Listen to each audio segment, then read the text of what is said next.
ওর শাস্তি হবে 5 ওয়াক্ত নামাজ জামাতের সাথে পড়তে হবে ফজর সহ।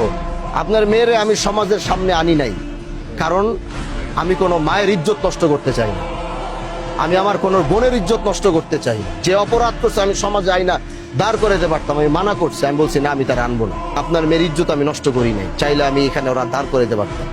মানুষ দেখছেন এখানে ক্যামেরা চলতেছে দুনিয়ায়, আমি আমার এই বোনের ইজ্জত আমি এভাবে নষ্ট করবো না।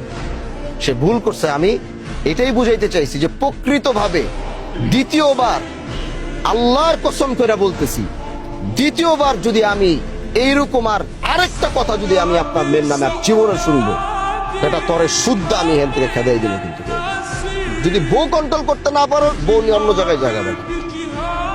আরেকবার যদি আমি দ্বিতীয়বার শুনবো আর মোবাইল চালানো বন্ধ। আজকে যে এই বিচার ব্যবস্থা আমরা দাঁড়িয়েছি, এই বিচার আমরা করলে অনেক কিছু করতে পারি, বললে অনেক কিছু বলতে পারি, কিন্তু আমি চাই ও মন থেকে ভালো হোক। আমি অন্যায় ভাবে আমি আমার ক্ষমতা আছে বলে আমি এখন সব করে ফেলবো, সেটা আমি প্রকৃতভাবে ওর এমন একজন সন্তান দেখতে চাই আগামীতে। আজকে যারা ওর নামে এই বিচার দিছে এবং ও এটা উপলব্ধি করার পরে আমি ওর এরকম সন্তান দেখতে চাই, আগামী 3 মাস পরে এলাকার মানুষ গিয়ে বলবে যে ভাই আজকে দেখিও ভালো হয়ে গেছে, 5 ওয়াক্ত নামাজ জামাতের সাথে পড়তেছে, মানুষের সাথে ভালো ব্যবহার করতেছে, ওর পুরো চরিত্র সবকিছু পরিবর্তন হয়েছে। আমি এরকম ওরে দেখতে চাই। মানুষ চাইলে সবকিছু সম্ভব। আমি এই মহিলাটারে দেখতে চাই যে এই মহিলার ভালো হবে।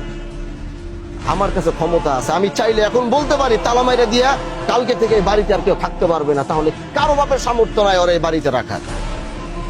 আমি যদি বলি এই বাড়ি তালা মাইরা এই মেয়ের ওরা থাকতে পারবে না, কেউ সামর্থ্য আছে ওরা নিয়ে এখন বাড়িতে রাখা?